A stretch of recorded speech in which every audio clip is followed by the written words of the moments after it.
आपण प्रार्थना करूया. परमेश्वर पिता दयाळू बाबा, सुंदर दिवसाबद्दल तुझे आभार म्हणतो. महान परमेश्वर, आशीर्वाद परमेश्वर, तुमच्या वचनात चालणाऱ्या प्रत्येकानं सहाय्य कर, केलं सर्व पापांच्या अपराधांची क्षमा कर.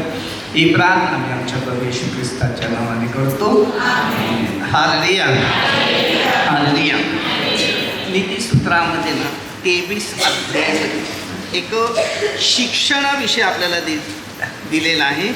जे शिक्षण परमेश्वर आपल्या सर्वांना एक सुंदर रीतीने शिक्षणाचा अनुभव कसा घ्यावा किंवा ते शिक्षण आपल्याला कशा पद्धतीने ठेवावं ते 35 वचनापर्यंत आपल्याला 1 पासून घ्यायचं आहे. तर शिक्षण नसेल, ज्ञान नसेल, मार्गदर्शक नसेल, तर स्वतःच्या भविष्याला जीवन नसेल. तर सुरुवात आहे टाईम नाही. नीतिसूत्रे 23:1 अधिपती बरोबर भोजनास बसतोस तेव्हा तुझ्यापुढे कोण आहे? काय सांगते?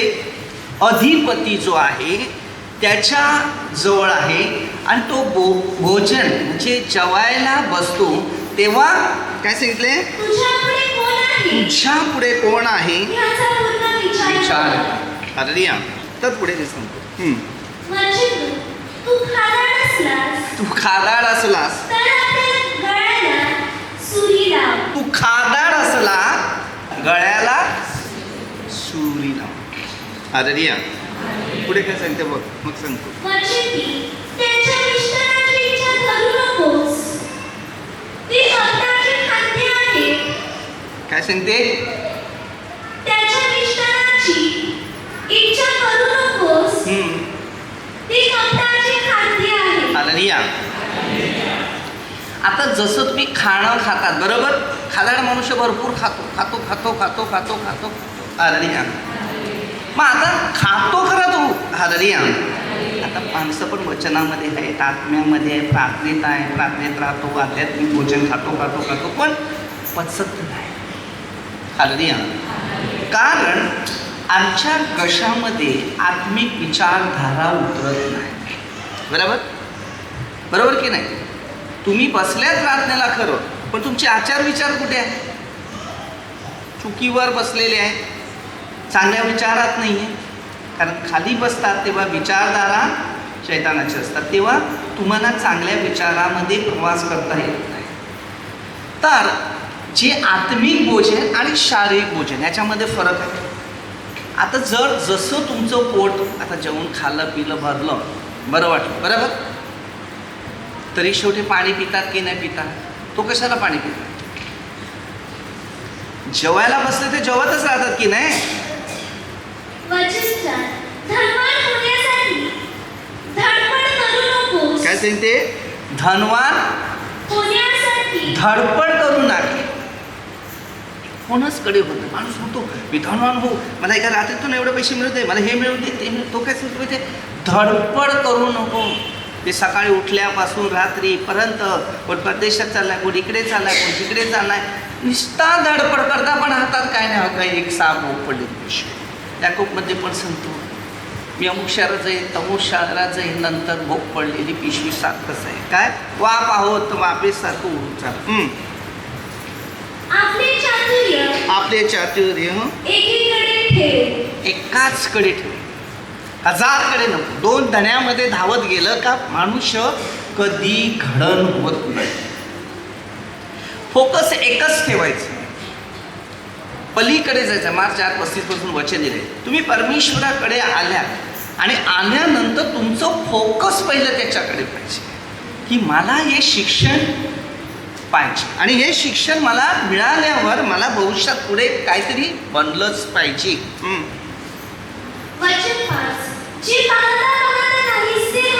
काय सांगते? सगळं पाहता नाहीसं होते. तर बघा एक शिक्षणामध्ये तुम्हाला लक्ष द्यायचं की आपलं भविष्य पण आहे. अरे व आताच होता ना रे, बघता बघता गायब झाला आपला. म्हणजे आम्हाकडे आत्मिक शिक्षणाकडे जर लक्ष पुरवलेलं असेल तर आमच्याकडे परमेश्वर लक्ष पुरवेल. तू त्याकडे नजर लावलीस काय? कारण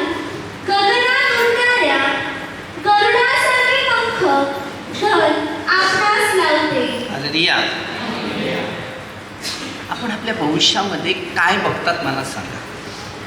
प्रत्येक माणसाला वाटते की मला हे झालं पाहिजे, मिळालं पाहिजे, मला ते मिळालं पाहिजे, मला तसं केलं पाहिजे, असं केलं पाहिजे, असं बनलं पाहिजे, तसं घडलं पाहिजे, घडवलं पाहिजे. परंतु तसं होत नाही. जो मनुष्य देवाबरोबर चालतो, शिक्षणाबरोबर चालतो, त्याच्या नियमाबरोबर चालतो, त्याच्या वचनाचं पालन करतो, तेव्हा तो देवाबरोबर बसतो आणि देव त्याच्याबरोबर बसतो. तो अधिपती. वचन 6. दुष्ट दृष्टी मनुष्याचे अन्न खाऊ नकोस, त्याच्या मिष्टानाची इच्छा करू नकोस. विचार करा. आता अन्न खायचं आहे. दुष्टाचं खाणं पिणं असेल तेव्हा भरपूर खातात की नाही. आणि त्याच्यासाठी तुम्हाला कर्ज बिर्ज काढायला लागते. काढतात की नाही काढतात. दुष्टाईमध्ये जर प्रवास करायचं असेल तर फार खतरनाक परिस्थितीमध्ये जीवन जगतो. तिथे कमजोर पडतो. हरदिया. वचन 7. कर्तव्य मनात घास मोजणाऱ्यासारखा आहे. काय सांगते. मनात घास मोजतो.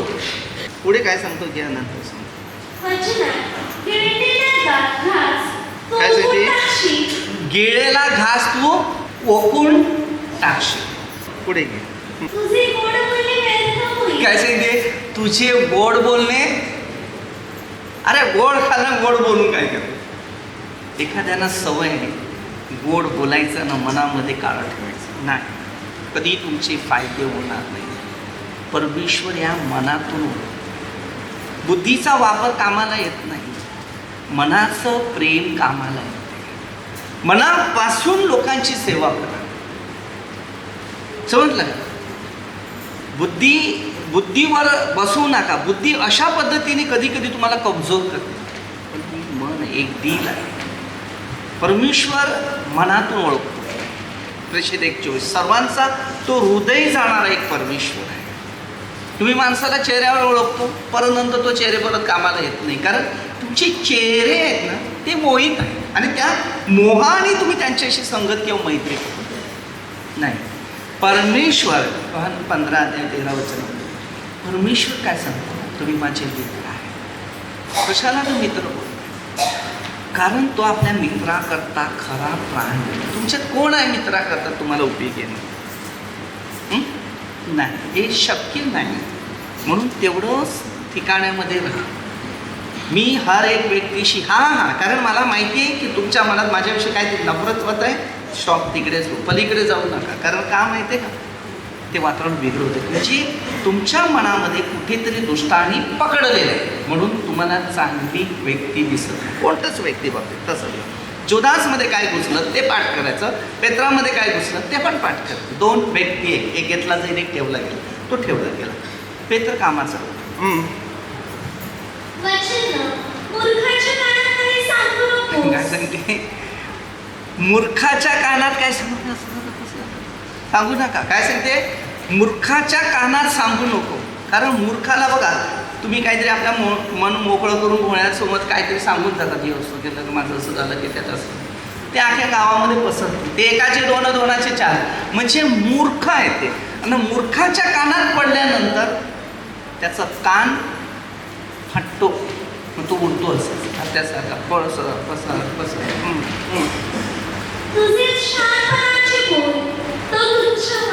बघा काय सांगते. तुझे शहाणपणाचे बोल. कारण आता आपण बघा इतके वर्षापासून लोकांना शिकवतो, घडवतो, मार्गदर्शन. किती लोक आपल्याला डिमांड देतात. कोणते देतात मला सांग. कारण त्या ज्या चांगल्या गुणाला त्याला पटत नाही. कोणताही आपल्या काळामध्ये बघा, आपला बाप आपल्या मुलांसाठी सगळी जिंदगी घालवते. आई बाप शेवटला मुलं शेवटला आई बापा विरुद्ध का जातात नाही. कारण त्यांची संगत जी सुटते आई बापाशी आणि जगाच्या सहवासाशी जेव्हा ती संगत जोडतात तिथेच माणसाची लाईफ खराब होऊन जाते. संपूर्ण कुटुंब तुटलं जाते. का. ना मुलगा आईचा होत, ना बापाचा होत, कोणाचाच नाही. त्याला कारण काय. कारण जी वृत्ती करायची होती ती वृत्ती आपण कधी कधी सांगतो मुलांना, पुढे दिलेलं आहे, जा ना त्याच्याबरोबर फिरायला, जा ना त्याच्याबरोबर फिरायला, जा ना त्याच्याबरोबर, काय नाही वांधा नाही, जाऊ दे ना. नंतरचं परिणाम काय आहे ते पुढे सांगते बघा. वाचिताना जुनी कीर सारू नकोस, अनाथांच्या शेतात शिरू नकोस. अनाथाच्या शेतात शिरू नको. माझी मात्रा, कारण त्यांचा कैवारी समर्थ आहे, तो त्यांचा कैवार घेऊन तुझ्या विरुद्ध होईल. हालेलुया. प्रत्येक माणसाच्या जीवनामध्ये चांगला अनुभव किंवा शिक्षणाचा गुण आपल्याला घेता आला पाहिजे. तुमचं मन लोकांसाठी उचलेल. तुमच्या जोडीला काय येणार आहे ना, तर लढाई कर. येत नसेल तर लढाई करू नको, तर त्याच्यामध्ये प्रवास करू. कोणत्या गोष्टीला समय काळ आहे. आपल्याच इच्छा आणि आपल्याच मर्जी सगळ्या बाबतीत चालत नाही. कधी कधी काय माहिती आहे का, हे बघा, माणसं फसतात का आणि दुःखी का होतात, टेन्शन का होतात, मानसिक तणाव का होतो, कारण जे सल्ले घ्यायचे आहेत ना, ते सल्ले तुमचे, आता जर एखाद्या तुमच्या व्यक्तीची प्रगती व्हायला लागली तर तुम्ही काय केलं पाहिजे. आता ज्या माणसापासून प्रेषित 4:12 बरोबर, प्रेषित 16:21 तसं दिलं की तारण दुसऱ्या कोणाकडून. आता जर तुम्हाला मी शिकवतो ना, मार्गदर्शक करतो, तुमचं तारण होत चाललंय, तुम्ही त्यानंतर दुसरा काही सल्ला दुसऱ्याकडून घेणार, जेवढं तुमचं भरलंय बघ ते सगळं खाली येणार. कारण का माहिती आहे का, तुम्ही सल्ला धुडकारला. तुम्ही विसरून गेले की माझी घडण, माझी प्रगती कोणत्या व्यक्तीपासून झालेली होती. ज्या झाडाचं फळ खाल्लं त्या झाडाची मी फांद्या कापल्या, ते झाड कसं फळ देणार. हे शिक्षण आहे. कारण मध्ये 3 अध्याय 10 वचनामध्ये दिले, तिथून सुरुवात आहे. आपल्याला शिकायचं आहे. जे चांगलं फळ देत नाही ते झाड काढून टाक. म्हणजे आम्ही चांगलं करत असताना चांगलं करत नाही तेव्हा ते काढून टाक. आम्ही देवाची कनेक्शन नाही, आम्ही मानवाचं कनेक्शन, आणि मानवाचं कनेक्शन देवाला आवडत नाही. तिकडे तुम्ही नुकसानात पडता, तिथे तुम्ही फार कठीण परिस्थितीमध्ये प्रवास करता. जे देवाचे लोक आहेत, देवाच्या शिक्षणात आहे, नियमात आणि वचनात आणि त्याच्या मार्गामध्ये आहे, तर फक्त मार्च 4:35 पासून किती स्वतःशीमध्ये 32 जगाचा महापूर आला तरी तुम्हाला स्पर्श होणार. कारण का, तुम्ही त्या सत्या परमेश्वराच्या बरोबर आहे. मोशे बघ आणि फारो बघ, बघा त्यांची स्टोरी काहीतरी शिका. सुरुवात करा निर्गमाध्याय वाचायला, मग त्याच्यानंतर तुमच्या भविष्याची हर प्रश्न उत्तर तुम्हाला परमेश्वर, जो देवाबरोबर आहे तो विचार करायची गरज नाही. जो देवाबरोबर नाही आणि तो मानवाच्या विचारात प्रवास करत आहे, तो हर बाजूने टेन्शन आहे, टेन्शन आहे, टेन्शन आहे, टेन्शन आहे, टेन्शन, भीती, अस्वस्थपणा. भले कोणी काही बोलते, बोलून दे ना, तुम्ही त्याच्यावर कशाला विश्वास ठेवता. ज्या परमेश्वराने तुमची घडण केले, ज्या परमेश्वराने तुमची निवड केले, तुम्ही त्याच्या मागे लागा. तुमचा 1 सेकंद तुमच्या जोडीला असेल तर तुम्ही त्याच्या मागे लागा. एक शिक्षण आहे.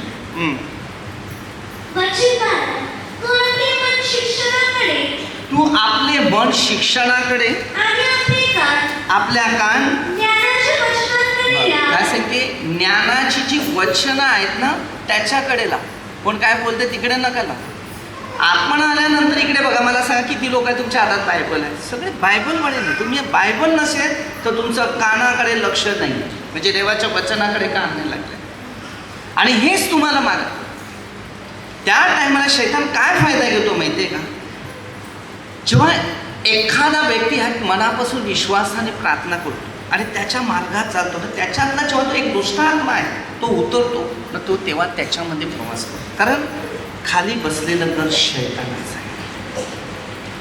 तेव्हा तुम्ही आत्मिक विचारामध्ये नाही ना, तुमचं मन लागे आत्मिक शिक्षणाकडे ना, विचार तुमच्या पवित्र आत्म्याकडे, तेव्हा तो तुम्हाला सतावणार. तेव्हा तुमच्यामध्ये अनेक प्रकारच्या समस्येचं चित्र वाटतं. घरात भांडणं वाढत जातील, टेन्शन वाढत जाईल, आजार वाढत जाईल, अस्वस्थपणा वाढत जाईल, कुरकुऱ्यापणा वाढत जाईल, सगळी प्रकार तुमच्यामध्ये ती उत्तर. मग तुम्ही सांगा तिकडे प्रार्थनेत जाऊन आमचा काय फायदा नाही. तुमच्या कुटुंबात, तुमच्या घरात, तुमच्या नातेवाईकामध्ये ते नुकसानाचं पहिलं चित्र सुरू होईल आणि तिकडून तुम्ही हळूहळू सगळे बाजूला होते. कारण तिकडे ते चिन्ह तो अशा पद्धतीने करत असते. एक हे शिक्षण असं नाही. देवाने तुम्हाला हाक दिल्यानंतर तुमचं जीवन वाचवण्यासाठी आहे. हॉस्पिटलमध्ये बघा, एक माणूस आजारी असतो बरोबर, त्याला हॉस्पिटलमध्ये ठेवतात, बाकी त्याला भेटायला जातात, पण त्याला नाही सांगत त्या बाटलीवर बाजूला राहा असं. एका पलंगावर झोप असं दोघेच, मग मला झोप सांगतील नाही सांगणार. काही शिक्षण तुम्हाला घ्यायचं आहे. पुढे मुलास शिक्षण करण्यास अडचण करू नकोस, कारण त्याला छडी मारल्याने तो मरणार नाही.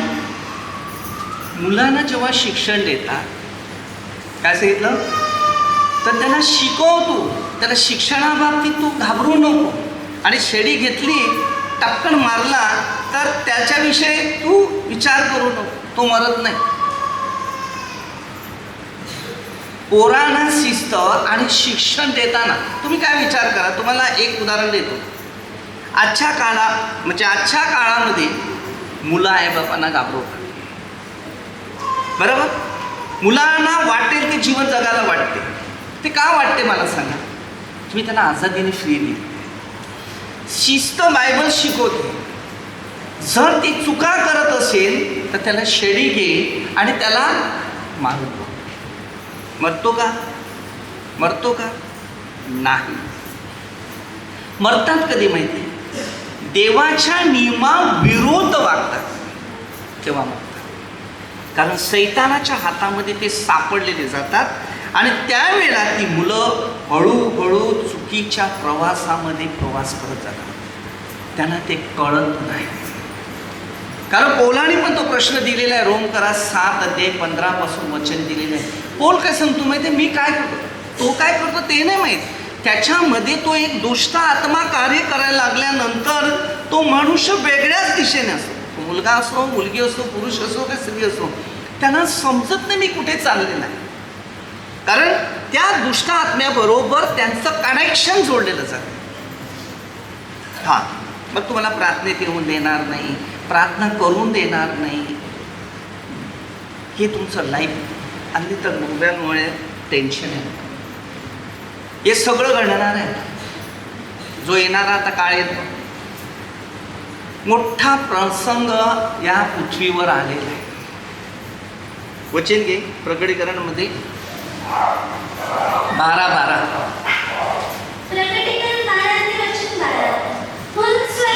व स्वर्गानो व त्यात राहणाऱ्यानो तुम्ही उल्हास करा. आता तुम्ही स्वर्गात आहे, देवाच्या समोर उभे आहे. तुम्ही इकडे आला म्हणजे तुम्ही इकडे आलात आणि आनंदात आहेत. तुम्ही उल्हास करा. आता मस्त वाटते इकडे, काय टेन्शन आहे तुम्हाला. काय सगळे असे झाल्यात, काय झालं. अरे आनंद करा. त्याने काय सांगितलं, स्वर्गानं व स्वर्गात राहणार. तुम्ही स्वर्गात नाही राहत इकडे. हा, जो मत्तेमध्ये बघा 18:20 वचन दिले, 2 किंवा 3 माझ्या नावाने, बरोबर नाही. हे कोणाचं वचन आहे, माझं आहे का कोणाच्या व्यक्तीचं असं आहे. हा, का परमेश्वराचं आहे. कोणाचं आहे, परमेश्वराचं आहे ना. माझं ते नाही, कोणा व्यक्तीचं नाही. मग अधिपतीच्या समोर उभे आहे. तुम्हाला काय आहे.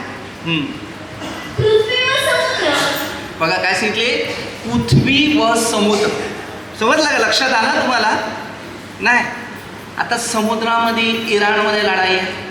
समुद्राच्या सगळ्या जहाज बंद आहे, बरोबर आहे, रस्ता बंद आहे नाही आहे. एजेकल 39 अध्याय 11 वचनामध्ये शिकवण दिलेलं आहे. नाही आहे. आता तो समुद्र आहे, आता या पृथ्वीमध्ये. आता यामध्ये तुम्हाला शिकायचं आहे. लक्षात ठेवा, म्हणजे तुम्हाला कळेल की जिवंत परमेश्वर तुम्हाबरोबर आहे, तुमच्या जीवनात काय करणार आहे आणि सैतान तुमचा काळ कसा आहे आणि तुमचा नाश कसा करणार आहे ते पण तुम्ही लक्षात ठेवा. कारण हे वाचलं नाही तत्पर्यंत तुमचं भविष्य वाचलेलं दिसणार नाही. लक्षात ठेवा, याच्यात सगळं स्पष्ट दिलेलं आहे. शांतीने राहा. आता महागाई बघा बघा, आता काय सांगतो ते वाच, पुढचं वाक्य पूर्ण कर. म्हणजे तुम्हाला अगोदर मी हे शिकवण दिलेलं होतं, दिलेलं का नाही? हे वचन अगोदर दिलेली आहेत की नाही? नाही दिले. कुठे दिले? ते डोक्यात नाही आहे ना, डोक्यात नाही आहे. आता येईल ना डोक्यात. कधी माहिती पडेल माहिती आहे का? अद्याप प्रसंग सुरू आहे, आला नाही अद्याप आपल्यापर्यंत. जेव्हा येणं सुरू होईल तेव्हा जाणं सुरू होईल. तेव्हा तुम्हाला एक एक शब्दाची आठवण केली जाईल. किंवा 14-26 पवित्र आत्मा तुम्हाला तेव्हा शिकवेल, तर तेव्हा तुम्हाला एक समजेल की अरे कोणतरी व्यक्ती आमच्याकडे आलेला, बरोबर, आणि त्याने अगोदर ह्या विषयावर लिहिलेलं आहे. 20 वर्षा मुलाविषयी पण अगोदर दिलं, बरोबर आहे. आणि हे सगळं तुमच्या समोर दिसते घडत आहे. पुढे पण बघा, तुम्ही आत्ता सिद्धे राहा तर पुढे सिद्धे होतील. आता जर पडलेले आहेत तर पुढे पडतच राहतील, पुढे चालता येणार नाही. त्याने काय सांगितलेलं? पृथ्वी व समुद्र याच्यावर काय बोलतच नाही ते. अनर्थ ओढवलेला आहे. त्याचा आता काळ संपला. जे तुम्हाला जिंदगीभर त्याने पापात, घाणीत, नाशात, ऐक मोहामध्ये फिरवलं, आता त्याचा अंत जवळ आलेला आहे. आणि तो आता फार रागानेच होईल. मी तुम्हाला आता केवढं चांगलं सांगायला गेलं ना, बाप रे इतके फोपायत राहतील की विचार नाही. म्हणून मी जास्त कोणाशी बोलत नाही, कारण सल्ला घ्यायला आला तर त्याला सल्ला देतो. कुठे काय चाललंय, कोणाचं काय चाललंय तर राहू दे, त्याचं लेणं घेणं मला नाही आहे. तुला गरज आहे ठीक आहे सांगतो, मला सांगायची गरज नाही, कारण तुला आता कळणार नाही का तुझ्यावर जो प्रसंग आलेला आहे त्यावेळेला तुला ह्या चांगल्या गोष्टी पटणार. समजलं का? म्हणून माणसं आज का प्रार्थनेतून दूर होत चाललेले आहे, कारण त्यांना माहीत नाही सैतान त्याचा काळ थोडा आहे ना, तो आमच्यामध्ये आलेला आहे ना, आम्हाला देवापासून दूर करतो, कोणत्या माणसापासून दूर करत नाही. असं एक शिक्षण आहे. पुढे बघ बस काय हे ओळखून अतिशय संताप्त. आता अतिशय संताप्त तुम्हाला चांगलं सांगेल का? तुम्हाला राग येणार, तुमच्या मुलांना तुम्ही चांगलं शिकवायला जा, राग येईल की नाही? बरं तो काय तिची शेडी, काय शेडी घे हातात, म्हणजे काठी घे, हां घे आणि रागाने नका मारू. नुसतं अरे माझ्या वडिलांनी मला शिकवलं म्हणून आईने ते कधी हात नाही उचलला, उलटा मी हात उचलला. पण मी जी चोपला आहे, मी म्हणजे मार खाल्लाय ना, तसं कोणी व्यक्तीने खाल्ला नाही. पण ते शिक्षण मला मिळालं माहिती. इब्रिकराचं 12 ते 5 आणि 6. आपल्याला कधी कधी वाटते की आपली मुलं चुकीच्या रस्त्यात गेला की त्याला कसं मारू, कसं आणू, त्याला जाईल. माझ्या बापाने मला ठोकलेलं आहे, पण आज मला माहिती आहे की मी माझ्या आईबापाला मीच बघितलं. मला शिस्त मिळाली, मला शिक्षण मिळालं. जर मी ठोक खाल्ले नसते, मी मार खाल्ला नसता, मला शाळेत शिक्षणासाठी वडील मला पकडायची, मी कुठे कुठे लपायचं. माझी स्टोरी तुम्हाला बायबलची याच्यामध्ये माहिती आहे, पुस्तकामध्ये किती वाजता पकडायचं मला. जे गवताचे गचडे असतात ना त्याच्यामध्ये घुसायचा, अंगाला खास खास, इकडे खास, तिकडे खास, तिकडे खास, ना चादर नाही काय नाही, जे कपडे त्याच्यातच घुसून माझ्या अंगामध्ये ते बसायचे. सकाळी 4 वाजता मला पकडलं, वरती माळा, तिकडे गचडीमध्ये सामान ठेवलं, म्हणजे गाडीचा गोटा आणि वरती गचडी. पकडलं, आणला खाली, मस्त अशी मेडी होत्या, 2 हात बांधला असा, न पाय बांधले, जसा चोर बांधला तसा मला बांधला, आणि मिरचीची धुरी करायला लागला. मग काय करणार त्याची खोड मोडतो मोड. मी जिंदगीने मी एक शिकलेला आहे मात्र, कारण ज्या बरोबर परमेश्वर आहे ना त्यांनी कधी जिंदगीमध्ये घाबरू नये. तिथे एक सुरेश होता आणि तो काकाकडे काम करत होता, झोपलेला. मग तिकडे केळीची पानं कापणारा, केळी म्हणजे ते एक ब्लेड होतं, ते रेडिओचा खोका, आमचा रेडिओ होता, त्या खोका होता, त्या खोक्यावर ते ब्लेड. मी सांगितलं सुरेश सोड, सुरेश सोड. बाबा ते तेवढ्या लांब आहे, थांब तुला आता बरोबर. त्याच्याबरोबर दुसरं पण होतं, मी ते नाही सांगणार. अशी कडक शिक्षा होती ना की विचार करू शकत. आदरी का आता काय बरोबर नाही, आता मी साप संपला. आई ती बिचारी घाबरते, आता करणार काय. तो झोपलेला उठला, ते बाबा खतरनाक आहे, मारीन मला. ती नशा करायचे ना, त्या नशामध्ये तो शैतान वडिलामध्ये तो कार्य करत होता. आणि बाबा खूप प्रेमळ, दयाळू, कुणाचं वाईट केलं नाही, कुणाचं वाईट योजना नाही. पण त्या नशामुळे, नशा झाल्यानंतर ती फार माणसाची परिस्थिती बिघडते. काय करतो त्याला कळत.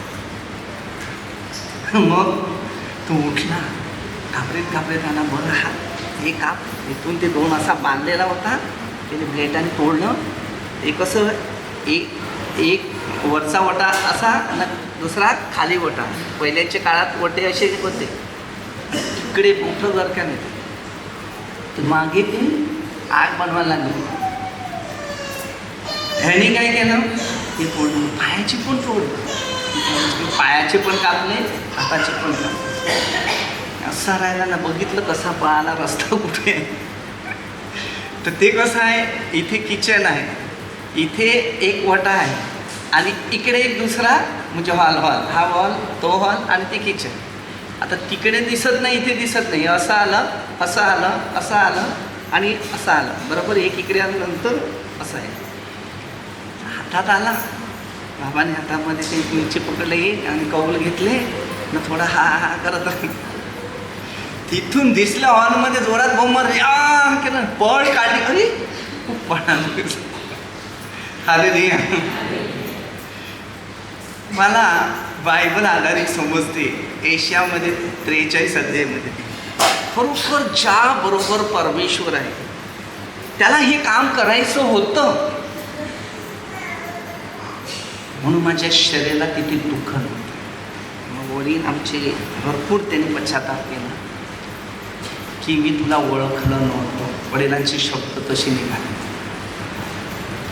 माणूस ज्याला देव निवडतो बघा, योहान 15:4, तो देवच आहे. आपण ओळखू शकत नाही. कधी कधी आपल्यामध्ये दुष्ट आत्मे असले का जुदास सारखं लाईफ आपल्यामध्ये असते. शिकून घ्या, खूप काही शिक्षण आहे. म्हणून मुलांना नाही मारावं, परंतु त्याला शिकवण्याचं, मार्गदर्शकाची गरज आहे. चुका सगळ्या माणसातून होतात. चुकी आणि पापामध्ये मी कधी त्यांचा दोष नफरत करत नाही. दुरुस्ती कसं करावं त्याच्याकडे मी लक्ष देतो. जर तुमच्यामध्ये दुरुस्ती केलेली जर व्यक्ती दिसली तर तुमच्या भविष्यामध्ये या व्यक्तीद्वारे आज मी बदलला गेला तर मलाही समजलं, 1000 लोकांना मी पण बदललं. जीवन झिरो आहे.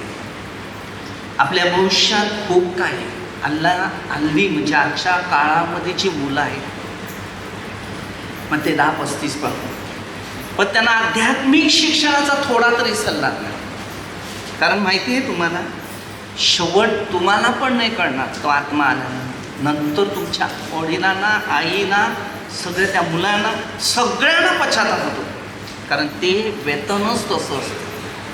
म्हणून त्यांना शिकवा, मार्गदर्शक.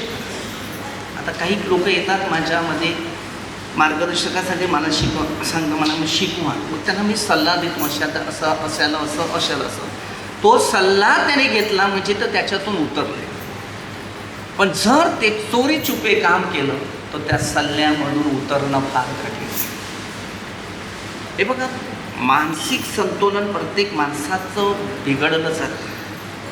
पण त्याच्यानंतर परमेश्वराने आपल्या पुत्रांना पाठवून स्वतःचं बलिदान दिलं की तुम्हाला ना, मला या पापातून सुटकारा मिळावी.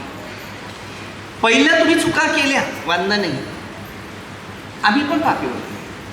मग तुम्हाला नंतर तुम्ही पवित्र बनत जातील ना, तेव्हा तुमची निंदा जास्त वाढत जाईल. हा, पौलाने काय केलेलं आहे ते बघा. प्रेषितांच्या कृत्यात तुम्ही 9 अध्याय जर वाचलं, त्याच्यात डिसिजन मिळालेलं आहे. म्हणून दुसरं काही बोलायला जाऊ नका. काय खूप काही शिक्षण आहे यामध्ये. जर तुम्हाला एकदा देवाने निवडलं ना तर दुनिया काय बोलतात ते बोल, कारण त्यांनी तुमचं जीवन मोजलेलं आहे. बरोबर. माझ्या वडील माझ्या शाळेसाठीच मला शिकवत होते, काम नाही करत नाही, पण शेवटी त्याच्या योजना आलं काय का नाही. नापासून दगड कोळशीला झाला. सूत्रसिद्ध 118:22 वचन. बाबाला पण समजलं नाही मी काय करू शकला, पण माझा बाप जो आहे तुमचा बाप तोच खरा आहे. जो बाप जरी असला तरी हा बाप तुमचा कदाचित तुम्हाला पूर्ण शिक्षण न देऊ शकेल, पण तो बापाचं शिक्षण पूर्ण शेवटी आई वडिलांना त्याचं शिक्षणाचा अर्थ कळाला. बरोबर. सत्य काय आहे माहिती आहे का? ओळख. जी ओळख आता तुम्हाला आधी नाही, कारण माहिती आहे स्वतःच्या घरात गावात संदेश त्यांना डिमांड नाही. डिमांड यायला फार कठीण आहे. समजलं का? कारण तुमच्यामध्ये एखाद्या दुष्ट आत्म्याने कार्य केलं ना तर सेम डुप्लिकेट आहे जुदाचं तो आत्मा तुमच्यामध्ये. कारण शैतान तो कार्य करतो आणि पवित्र व्यक्तीला तो वेगळा करायचा प्रयत्न करतो आणि दुष्ट आत्म्याला तो जवळ करतो आणि त्या शरीराला पाप करण्याची योजना तयार. असं चित्र आहे ते. म्हणून पोरांच्या बाबतीत त्यांनी सांगितले शेळी घ्या, मुलाला मारण्याने मुलं मरत नाही. ते पुढचं 14वं वचन. तू त्याला छडी मार आणि अधोलोकापासून त्याचा जीव वाचव. काय सांगितले? तो चुका करतो, तो पाप करतो, त्या पापापासून त्याला सोडव. तो अधोलोकात चाललेला आहे. आपल्या मुलं मुली काय करता करू दे ना, असू दे ना, काय होते नाही काय होत. तुम्ही त्याला अधोलोकातून बाहेर काढायचं, मरत नाही. आपले सर्व माणसाचे आचार विचार खूप काही गोष्टींमध्ये असतात. अरे तुम्ही त्याला सल्ला द्या, मार्गदर्शक द्या. आपल्याला वाटते असं, पण शेवटचं परिणाम प्रत्येक व्यक्तीच्या पाठीमागे फार कठीण परिस्थितीत प्रवास केला जातो, कारण त्यांना भान नसते, त्यांना समज नसते. छोटीशी प्रार्थना करूया. परमेश्वराचं शिक्षण, अधिपतीच्या समोर आपलं लाईफ कसं राहावं, परमेश्वराच्या समोर आपला शेवटचा न्याय कसा हवं, त्या बाबतीत आपण विचार करूया. ही प्रार्थना प्रभूच्या नावाने करूया. सर्व लोक, आमदार लोक, सरपंच, सर्व पोलीस लोक, प्रभूचा आशीर्वाद, प्रभूची इच्छाप्रमाणे आपलं जीवन आनंदित असावं ही प्रार्थना प्रभू येशू ख्रिस्ताच्या नावाने करतो. आमेन. हालेलुया.